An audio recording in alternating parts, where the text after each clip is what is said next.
अजितदादांचं निधन झालेलं आहे आणि सुनेत्राताईंनी शपथविधी केलेला आहे. तर तटकरेबाबत तुम्ही विधान केलं, काय सांगाल त्यामध्ये? नाही, एक गोष्ट मला सांगायला हवी. दादा गेले तो महाराष्ट्राचा एक काळा दिवस होता असे मी म्हणेन. दादांची पोकळी महाराष्ट्र कधीच भरून काढू शकणार नाही, हे वास्तव आहे. दुःख ह्या गोष्टी झालं की दादांसारखा माणूस गेल्यानंतर त्यांची राग शांत होण्याच्या आधीच सुनील तटकरे हा वहिनीला घेऊन मुंबईला येतो शपथ घेण्यासाठी. ही महाराष्ट्रासाठी, महाराष्ट्राच्या संस्कृतीसाठी ही बाब अतिशय क्लेशदायक आहे असं म्हणेन मी. क्लेशदायक असं म्हणेन मी. सर्वसामान्य एखादा माणूस गेला तरी किमान 10 दिवस 12 दिवस दुःख पाहतो आपण आणि आपल्या घरी असतो लोकांना भेटण्यासाठी. कारण माझी आई गेली, मी 12 दिवस होतो इथे, बाहेर गेलो नाही. आपली प्रथा आहे, संस्कृती आहे आणि दुःख होतं आपल्याला. पण नव्याचं दुःख बाजूला ठेवून असं म्हणणार नाही मी. ही अजितदादा आपली राजकीय पोळी भाजून घेण्यासाठी दादानी अजितदादाच्या पत्नीला, सॉरी माझा शब्द मागे घेतो, अजितदादाच्या पत्नीला सुनील तटकरे हा आपली राजकीय पोळी भाजून घेण्यासाठी वडिला मुंबईला घेऊन येतो शपथविधीसाठी. 10 दिवस थांबलाच चालला असताना. पण त्यांना भीती, कुणाची भीती, हायजॅक होईल काय आपला पक्ष, आमदार जातील काय तिकडे शरद पवार साहेबांकडे. अगदी दादा गेले, दुःख आहे आपल्याला, 10 दिवस तर पाळा, इतकी घाई का? आणि म्हणून तटकरेंचं पाठीमागे पार्श्वभूमी पाहिली तर हा माणूस घातकी आहे, विश्वासघातकी आहे, विश्वास ठेवण्यालायक नाही आहे. लोकसभेला तुम्ही त्यांच्याबरोबर होतात, विधानसभेला तुम्ही म्हटलं की परत दादांना पाडण्याचा प्रयत्न आहे, काय सांगाल त्याबद्दल? लोकसभेला आम्ही इथं होतो, पण विधानसभेला त्यांनी म्हणजे योगेश दादाला त्यांच्या सगळ्या लोकांनी पाडायचा प्रयत्न केलाच, पण त्यांनी भास्कर जाधवला मदत केली. त्यांनी त्याच्या मुलीच्या डोक्यावरती शपथ घेऊन सांगावं, हा इतका बेमान माणूस आहे, पक्षाच्या पाठीत पण खंजीर खूप असतो. नेमकं काय घडलं? नेमकं घडलं सांगतो ना तुम्हाला. आम्ही विधानसभेला यांनी उभाटाला मदत केली भास्कर जाधवला. हे का अजितदादा चांगला असेल मला वाटत नाही, पण शिवसेनेचा उमेदवार पाडण्यासाठी ज्या शिवसेनेने याला निवडून दिलं खासदार म्हणून, अगदी आमच्या गोगोल्यांपासून ते रायगडचे आमचे आमदार, मी इथं, सगळ्यांनी आम्ही प्रामाणिकपणे त्याचं काम केलं. आणि हा माणूस दापोलीचा पण आमदार पाडायचा त्याने प्रयत्न केला माझ्या मुलाला, आणि गुहागरचं पण त्यांनी पाडलं शिवसेनेच्या आमच्या आमदाराला, उमेदवाराला. हे वास्तव आहे, हे वास्तव आहे. आणि म्हणून यांच्यावरती भविष्यात महाराष्ट्र किंवा आम्ही सुनील तटकरेवरती कधी विश्वास ठेवणार नाही आणि मदत देखील करणार नाही. आता त्याचा मुलगा जो निवडून आला होता, मला वाटतं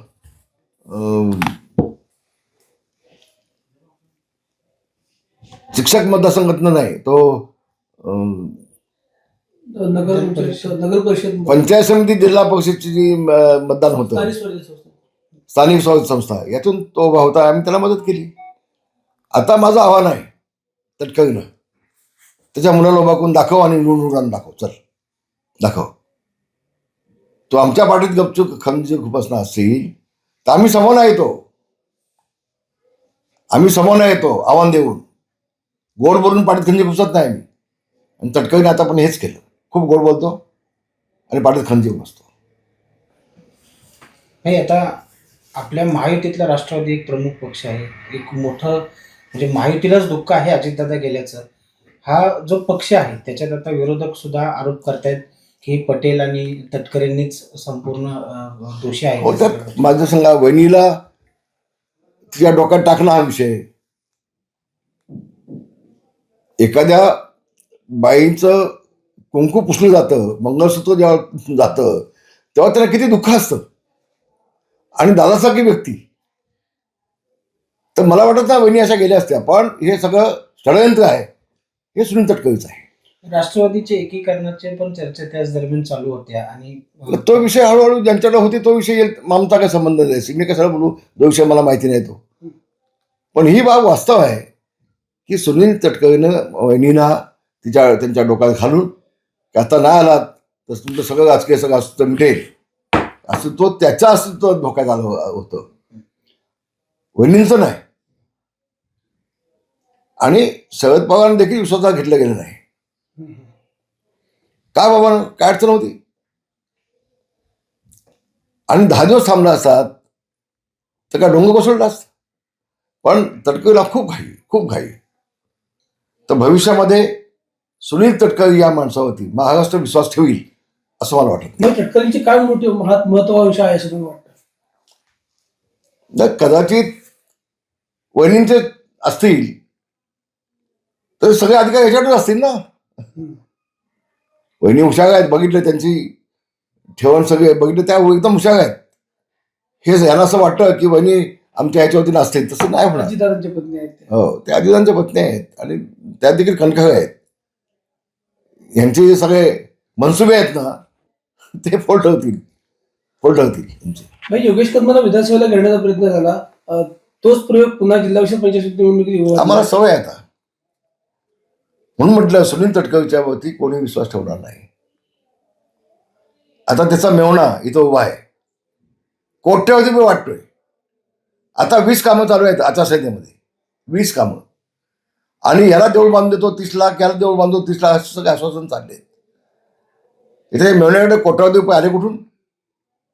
तटकरेनेच दिले ना आमच्या विधामध्ये, आणि जिथं आम्ही घातो त्याच गटामध्ये. याचा अर्थ स्पष्ट आहे. सुनील तटकरे फक्त गोड बोलतो आणि त्याला आम्हाला संपवायचं आहे.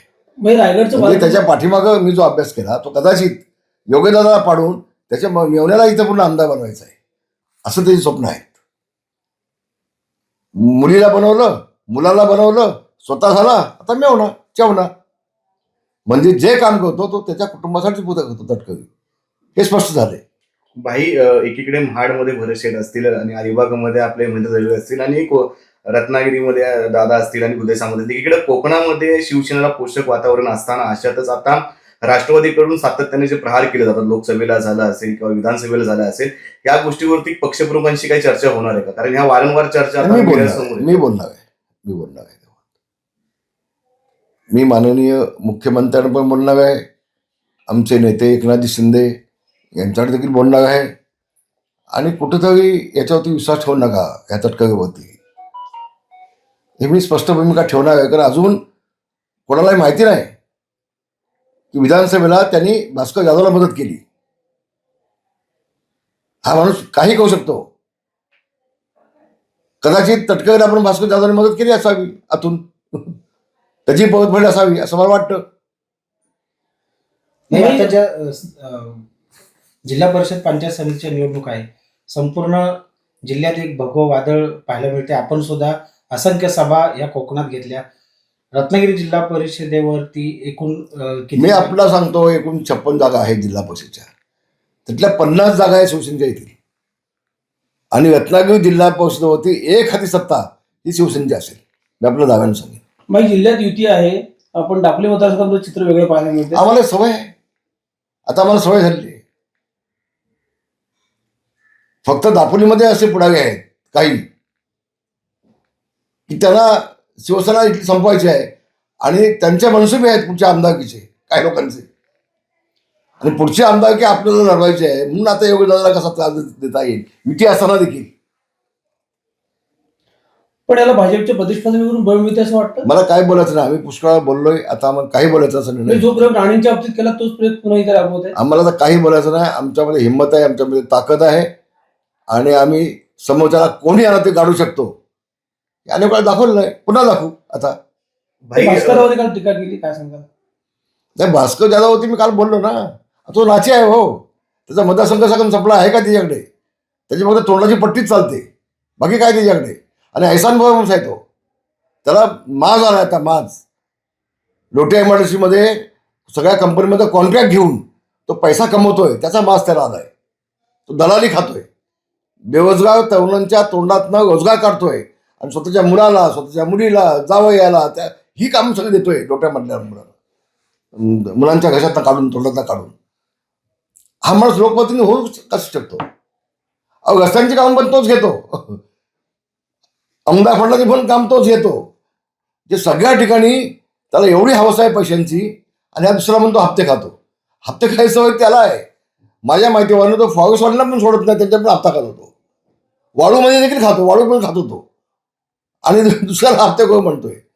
हा माणूस सकाळपासून संध्याकाळपर्यंत बघतं स्वतःला कसं काय खाता येईल, याच्या पलीकडं जनसेवा विषय नाही. बाही नगर परिषद असलेल्या स्थानिक स्वराज्य निवडणुकीमध्ये एक फेक नरेटिव्ह पसरवण्यात आला होता की कोकणी समाजाला जो मुसलमान आहे, हा मुसलमान पूर्णपणे महाविकास आघाडीच्या पाठीचे आहेत.